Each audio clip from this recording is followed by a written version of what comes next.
Diyetadamisiz? Undan tayyorlangan mahsulotlar sizga mumkin emasmi va siz nonni juda ham yaxshi ko'rasizmi?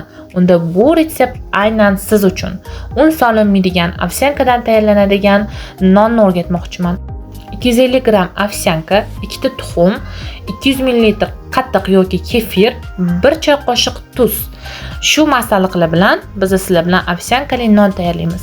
Hammasini shunaqa videoda ko'rinishda tarzda tayyorlab olasiz, yaxshilab aralashtirasiz va duxovkaga 180 gradusga usti sal tillarang bo'lib turguncha qo'yasiz. Juda ham yumshoq bo'lib chiqadi. Nonni o'rnida bemalol bosadi. Juda ham foydali kletchatkaga, oqsilga boy bo'lgan bu nonimizni hammanglar tayyorlab yeyishinglarni maslahat beraman. Tabingizga ko'ra ustini ham bezatsangiz bo'ladi. Men ustiga kunjutdan sepib bezab berdim. Xohlasanglar mayiz, yong'oq yoki har xil urug'lardan foydalansanglar ham bo'ladi. Video yoqqan bo'lsa, menga obuna bo'lib qo'ying.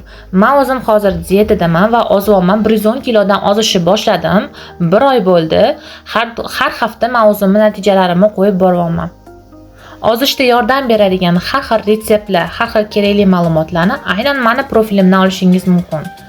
Hech qanaqa dietolog emasman, shunchaki boshimdan o'tayotgan narsalarni sizlar bilan bo'lishib boryapman va menga foyda berayotgan narsalarni sizlarga foyda berish uchun ulashib boryapman. E'tiboringiz uchun kattakon rahmat.